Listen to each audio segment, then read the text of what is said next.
Sir నమస్కారం sir. నమస్తే బాబు. Sir నిన్న 'విజయ్ దేవరకొండ' గారి 'రౌడీ జనార్దన' నుంచి టీజర్ వచ్చింది సార్. టీజర్ బాగుంది. మంచి అప్లాజ్ నెటిజన్స్ దగ్గర నుంచి కూడా వస్తుంది. ఈసారి 'విజయ్ దేవరకొండ' గారి టీజర్ చూసాక ఖచ్చితంగా ఆయన కమ్‌బ్యాక్ ఇస్తారని చెప్పేసి కూడా మాట్లాడుకుంటున్నారు. అయితే ఇందులో కొంత బూతు పదాలు వాడడం అయితే జరిగింది. సో, దానిపైన కొన్ని అబ్జెక్షన్స్ కూడా నెటిజన్స్ దగ్గర నుంచి వస్తున్నాయి. గతంలో 'నాని' గారి 'పారడైస్' మూవీలో ఆ టీజర్ రిలీజ్ చేసినప్పుడు కూడా ఒక బూతు పదం వాడడం జరిగింది. సో, దానిపైన కూడా అప్పుడు పెద్ద ఎత్తున చర్చ జరిగింది. దానిపైన కూడా ట్రోలింగ్స్ అయితే కొంత విమర్శలైతే రావడం చూసాం. అంటే ఇలా బూతు పదాలు పెట్టకుండా ఇప్పుడు సినిమాలు తీయలేరా అన్న అభిప్రాయాలు నెటిజన్స్ దగ్గర నుంచి రావడం కూడా జరుగుతుంది సార్. మీరు ఏ విధంగా చూస్తారు సార్? దీన్ని ఈ విధంగా బూత్ పదాలని సినిమాల్లో మెన్షన్ చేసి టీజర్‌లు, ట్రైలర్‌లు వదలడం, సినిమాల్లో ఉంచడం మీరు ఏ విధంగా చూస్తారు? అంటే బూతు పదాలు వాడడం తప్పు కాదని నేను అన్న గాని, ఆ బూతు పదాలు వాడడానికి ఆద్యం పోసిన వాళ్ళెవరు? మనమే కదా! సినిమాలు చేస్తున్నాము. కొన్ని క్యారెక్టర్‌లకేమో డబుల్ మీనింగ్ డైలాగులన్నాము. అంతకుముందు కొంతమంది డైరెక్టర్స్ వరుసగా బూతు పదాలనే వాడుతుండేవారు. ఆ బూతు పదాలు వినడం కోసమే సినిమాలకొస్తుండేవారు. అటువంటి రేంజ్‌కెళ్లారు. వారి పేర్లు తెలుసు, అందరికీ తెలుసు. వారు మన మధ్య లేరు గనక వారి పేర్లు చెప్పటం లేదు. ఇద్దరు డైరెక్టర్లున్నారు. ఒకరు పులుసు అంటారు, ఇంకొకరేదో అంటారనమాట. బూతులే అన్నీ కూడా. అందువలన దాన్ని ఎంజాయ్ చేసాం మనం. ఇప్పుడు ఇండస్ట్రీలో ఏది చెల్లుబడి అవుతుంది, ఏది మార్కెటింగ్ అవుతుంది, దాన్నే పట్టుకొని మిగతా వాళ్ళందరూ కూడా నడవడం కోసం ప్రయత్నం చేస్తారు. అంతేగాని ఈరోజు అంతా బాగా ముదిరిపోయిన తర్వాత బూతు పదాలు వాడడం ఆక్షేపణీయం అని చెప్పి చెప్పడం అంత కరెక్ట్ కాదు. సినిమాకి అంటే ఏమనంటే మరి క్యారెక్టర్ పరంగా క్యారెక్టర్ డిమాండ్ చేసినప్పుడు మేము రాస్తున్నాము ఆ డైలాగ్స్ అని చెప్పినా సరే మేము ఒప్పుకోమంటారు. నిజమే, ఒప్పుకోకపోవచ్చు కానీ క్యారెక్టర్ డిమాండ్ చేస్తే రాయాల్సిన అవసరం వస్తుంది. ఎందుకంటే నేను భిన్నంగా చెప్పదలుచుకున్నాను ఈ విషయంలో. ఎందుకు ఇలా జరిగిందంటే మనమే పెంచి పోషించాము, మనమే ఎంజాయ్ చేసాము, మనమే మార్కెటింగ్ చేసుకున్నాము, మనమే సొమ్ము చేసుకున్నాము. మిగతా వాడికి సొమ్ము వచ్చినప్పుడు నాకు రావద్దు ఆదాయం అనుకుంటారు వ్యాపారం చేసేవాళ్ళు. ఆ విధంగానే క్యారెక్టర్ ఏమైనా ఏమాత్రం క్యారెక్టర్కి ఒక వెసులుబాటు ఉన్నప్పుడు కూడా దాన్ని ఉపయోగించి వాళ్ళు జనం చేత చప్పట్లు కొట్టించుకుంటారు, జనాన్ని రప్పించుకుంటారు థియేటర్లకి. మీకు అర్థమైందా? అందువలన దాన్ని ఆక్షేపణీయంగా పెద్ద దుమారం లేపడం, పెద్ద ఘరావులు చేయడం, ధర్నాలు చేయడం ఇట్లాంటి ఆలోచనలు ఉండకూడదు. ఎవరైనా కొంచెం ఒక మాట జారిందంటే ఆ మాటను పట్టుకొని పూర్తిగా దుమ్మెత్తిపోయడం అలవాటు అయిపోయింది. కానీ ఫర్ ఎగ్జాంపుల్ తెలుగు తెర మీద ఎప్పుడైనా లిపులాకులు చూసామా?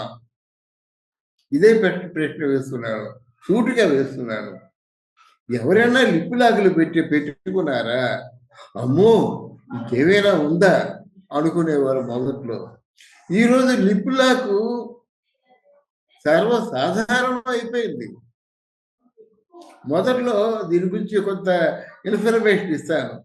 మొదట్లో కమల్ హాసన్ ఏ హీరోయిన్తో యాక్ట్ చేసినప్పుడు కూడా లిప్లాక్ ఉండేది. ఆయన పడ్డారన్నమాట.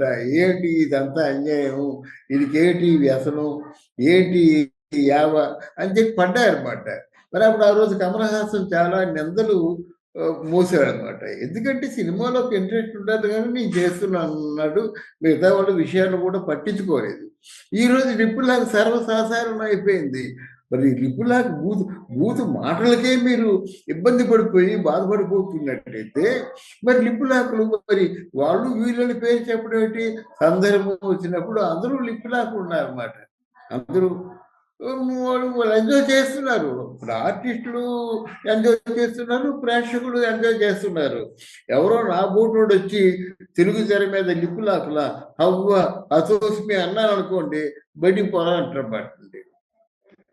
ఆ మాటకి అంత అర్థం లేదు కనుక బూతులు ప్రయోగించడం తప్పు కాదు, కానీ పెంచి పోషించారు. ఇంకా బూతులు ఉన్న సినిమాలు, బూతులు అంటే డబుల్ మీనింగ్ మాటలే.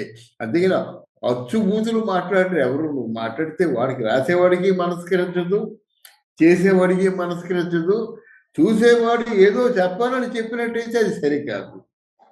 గనక ఏదేమైనప్పుడు కూడా సంస్కారభరితంగా సినిమాని చేయడం మంచిదే.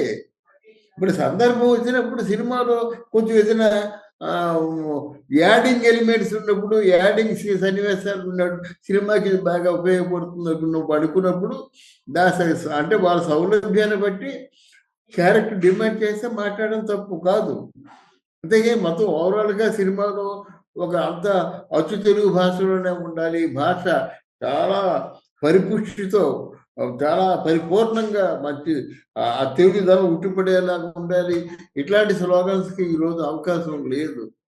సినిమా అనేది వ్యాపారం అయిందండి, కళాత్మకమైన వ్యాపారం అయింది. కళ ఉండాలి, వ్యాపారం ఉండాలి. వ్యాపారం అంటే జనం రావాలి, జనం రావాలంటే జనానికి కావాల్సింది ఏదో ఇవ్వాలి. వాళ్ళు ఇస్తున్నారు అన్నమాట. దాన్ని తప్పని నేను అన్నాను. అలాగని దాన్ని కంటిన్యూ చేయమని కూడా చెప్పలేను. సాధ్యమైనంత వరకు ఏవేగా ఉండాలి. సందర్భం వచ్చినప్పుడు ఆ సన్నివేశాన్ని పండించుకోవడం కోసం ఏమైనా చేయొచ్చు. అది ఓకే సార్.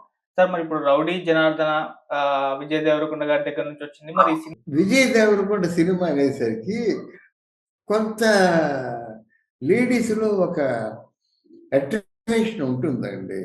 ఆయన అర్జున్ రెడ్డి మొట్టమొదటిసారిగా అంటే హీరోగా అర్జున్ రెడ్డిలో చేస్తున్నప్పుడు ఆయన లిప్ లాక్ చేసినట్టయితే ఆ లిప్ లాక్ ఆయన బతికించేసింది. ఆయన మాట్లాడే మాటలు ఆయన బతికించేసాయి, ఆయన తిట్టే బూతులు ఆయన బతికించేసాయి. గనక ఇప్పుడు ఆయన మీద జనాలు చూస్తారు. అర్జున్ రెడ్డి ఏం మాట్లాడినా జనాలు చూస్తారన్నమాట. ఆ జోనర్ విడిచిపెట్టి మిగతా జోనర్లకు వెళ్ళి ఆయన ఫెయిల్ అయ్యాడు. కానీ మళ్ళీ ఆ పాత అర్జున్ రెడ్డి జోనర్కి వచ్చాడనమాట. పాత అర్జున్ రెడ్డి జోనర్కి వచ్చినప్పుడు దాన్ని శిరీష్ గారు వాళ్ళు చేస్తున్నారు కనుక వాళ్ళు ఆయన దగ్గర నుంచి ఉన్నటువంటి అసెట్ ఆయనలో ఏదైతే యాడింగ్ ఫ్యాక్టర్ ఉందో, ఏదైతే ప్లస్ పాయింట్స్ ఉన్నాయో అవన్నింటినీ కూడా ద బెస్ట్ అబ్స్ట్రాక్షన్ ఆయనలో ఉన్నదాన్ని మొత్తం లోపుకునే ప్రయత్నం చేస్తారు కనుక దీన్ని ఇక్కడ ఈ భాష ఉపయోగించడం జరిగింది. కానీ వాంటెడ్గా ఎవరు మాట్లాడతారండి, ఎవరికి సరదా అండి? Because it is Arjun Reddy, తప్పదు ఆయన మాట్లాడాలి. ఆ సినిమా ఇప్పుడు అర్జున్ రెడ్డి తాలూకు నిజ స్వరూపం కనిపించాలంటే అలాగే మాట్లాడాలి, అలాగే ప్రాజెక్ట్ చేయాలి, అంతకంటే బాగా ప్రాజెక్ట్ చేయాలి. కానీ ఆయన మాట్లాడిన మాటలు మనం తప్పుపడడం మాత్రం సినిమా పరంగా కరెక్ట్ కాదు. బయట మాట్లాడు కదా, సినిమాలో ఆ క్యారెక్టర్ డిమాండ్ చేస్తే మాట్లాడతాడు. మాట్లాడితే మనం ఎంజాయ్ చేస్తున్నాం కదా, నువ్వు నేను ఎంజాయ్ చేయకపోయినా ప్రేక్షకులు ఎంజాయ్ చేస్తున్నారు కనుక సో లెట్ హిమ్, తప్పులేదంట. ఈ సినిమాతో కంబ్యాక్ ఇస్తాడు సార్, ఎందుకంటే మంచి విజయం కోసం చూస్తున్నారు విజయ్ దేవరకొండ గారు. మరి ఆ వైబ్స్ అయితే కనిపిస్తున్నాయి. సో ఈ సినిమాతో మరి మంచి ఫామ్ లోకి వస్తారా మళ్ళీ?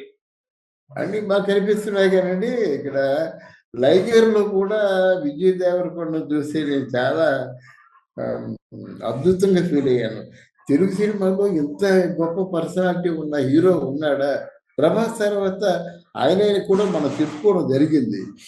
మరి ఆ ఫిజిక్ని ఎంతవరకు ఉపయోగించుకున్నారు, ఆ సినిమా ఎంతవరకు ప్లస్ పాయింట్ అయింది. అలాగే దీంట్లో కూడా విజయ్ దేవరకొండ తాలూకు ఆ పిక్చర్ చూస్తుంటే ఒక మ్యాన్లీనెస్ చుట్టుపడుతుంది అన్నమాట.